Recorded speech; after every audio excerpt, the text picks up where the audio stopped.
Hi అండి, మన YouTube ఛానల్కి స్వాగతం అండి. జ్యోతిర్మయ కిచెన్ ఫుడ్స్కి స్వాగతం అండి. మరి మన ఈరోజు రెసిపీ వచ్చేసి కాకరకాయ కర్రీ అండి. మళ్ళీ ఈ కర్రీకి కావలసినటువంటి ఇంగ్రీడియంట్స్ అండి. మరి ఈ కర్రీ నేను ఎట్లా చేస్తాను, ఏమేమి వేసి చేస్తానో వీడియోకి వెళ్ళి చూద్దాం పదండి. ఈరోజు మన కాకరకాయ కర్రీ అండి. మన కాకరకాయ కర్రీకి కావాల్సిన పదార్థాలండి ఇవి. నేను ఒక పావు కేజీ చిన్న కాకరకాయలు తీసుకున్నానండి. పావు కేజీ చిన్న కాకరకాయలు, అందుకు ఆయిల్ అండి, కొద్దిగా కరివేపాకు, పోపు దినుసులు, 2 టమాటాలు, ఒక ఉల్లిగడ్డ, కారము, పసుపు, ఉప్పు అండి.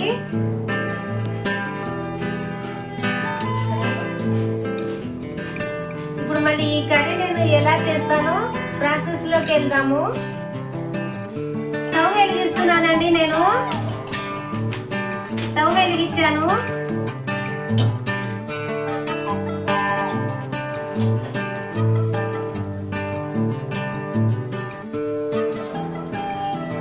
కొద్దిగా ఆయిల్ వేస్తున్నానండి.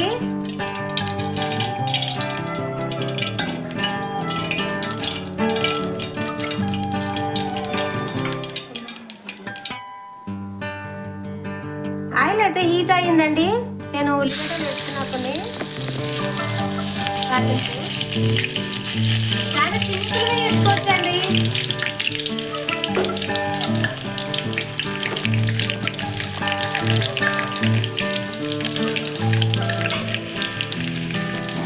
పది నిమిషాల్లో అయిపోతుందండి ఈ కర్రీ. చాలా హెల్త్కి చాలా మంచిదండి ఈ కర్రీ.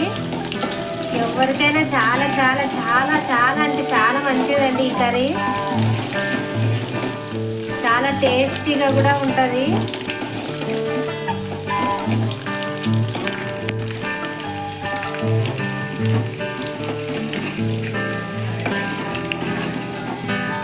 కొద్దిగా ఎర్ర కావాలండి ఉల్లిగడ్డలు. కొద్దిగా కరివేపాకు వేస్తున్నానండి.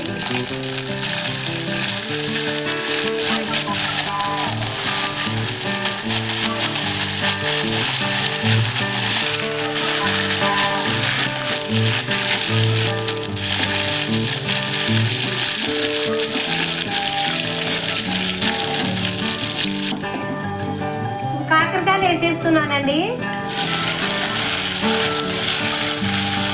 2 సార్లు శుభ్రంగా వాష్ చేసి పెట్టానండి.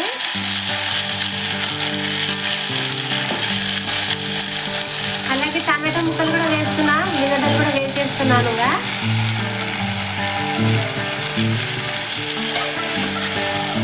పొడంచాల కర్రీ అండి ఇది. చాలా టేస్టీగా ఉంటుంది.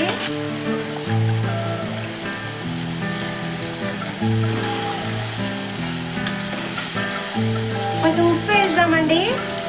ఉప్పు వేస్తున్నాను.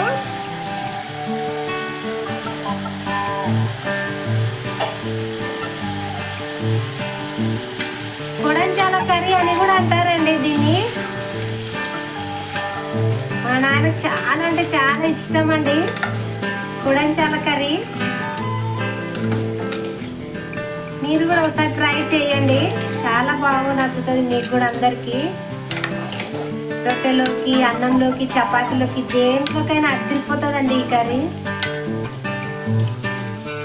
పొడంచాల కర్రీ అండి దీని పేరు. ఒక 5 నిమిషాలు పసుపు వేసుకొని ఒక 5 నిమిషాలు మగ్గించుకుందామండి. కొద్దిగా పసుపు కూడా వేసాను.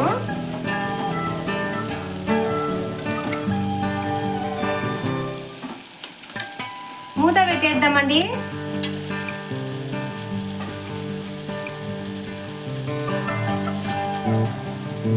ఒక 5 నిమిషాలు నూనెలో బాగా మగ్గిద్దామండి.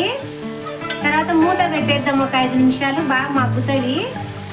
అందులో నీరంతా బయటికి వచ్చేసి చేదు అనేది ఉండకుండా బాగా కర్రీ తయారవుతుందండి. బాగా ఒక 5 నిమిషాలు మూత పెట్టేస్తామండి.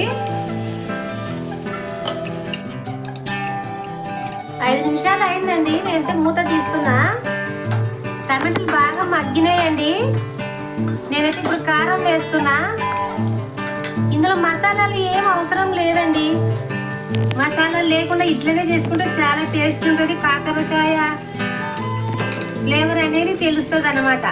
చాలా బాగుంటుందండి, ఏం మసాలా లేకుండా కూడా. ఇట్లనే ఒరిజినల్గా చేసుకోవాలండి, ఏదైనా ఎక్కువ మసాలాలు తినకూడదు కదా. ఎక్కువ మసాలాలు లేని ఛానల్ అండి మనది. ఇంకా కొద్దిగా పడుతుందండి, కొద్దిగా వేస్తా, ఇంకా సరిపోతుంది లేండి. ఒక 5 నిమిషాలు మగ్గించుకుందామండి. మనం నీళ్ళు వేయాల్సిన అవసరం లేదండి. టమాటోలోంచి వచ్చే వాటరే, ఆ కాకరకాయల నుంచి వచ్చే వాటరే సరిపోతుంది దీనికి. వేసుకుంటే ఒక చిన్న గంటగా వేసుకోవచ్చు అండి.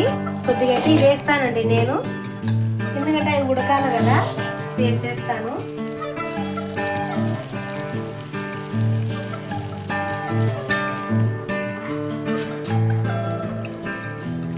కొద్దిగా అయితే వాటర్ వేస్తున్నానండి నేను.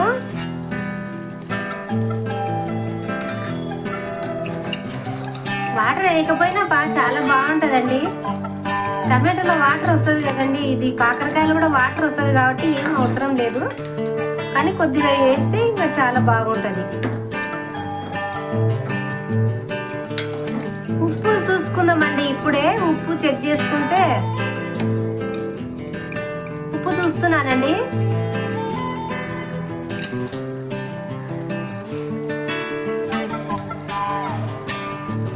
ఉప్పు అయితే కొంచెం పడుతుందండి, నేను ఉప్పు వేస్తున్నాను.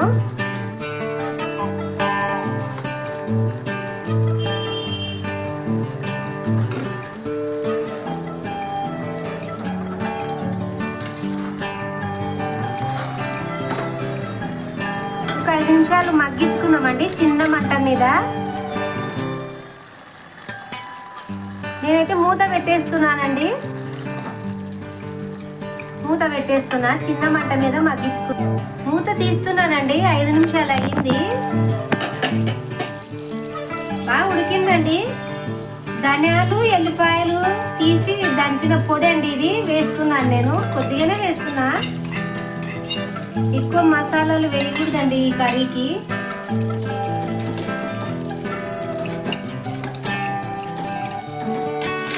పొడి వేసాం కదండి, ఒక 5 నిమిషాలు మూత పెట్టేసుకుందాము. ఒక 5 నిమిషాలండి, అయిపోతుంది మన కర్రీగా. 5 నిమిషాలు అయిందండి, మూత తీస్తున్నా. వావ్, సూపర్గా రెడీ అయిందండి మన కర్రీ.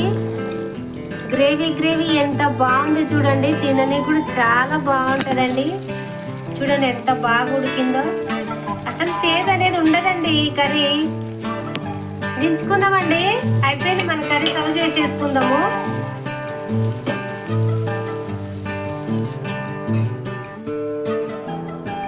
అయిపోయిందండి మన కర్రీ, ఎంతో టేస్టీగా ఉండే మన కాకరకాయ కర్రీ అయిపోయిందండి.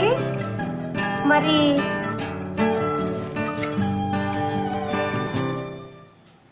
ఈ వీడియో కనుక మీకు నచ్చినట్లయితే లైక్ చేయండి, షేర్ చేయండి, సబ్స్క్రైబ్ చేయండి ప్లీజ్ అండి.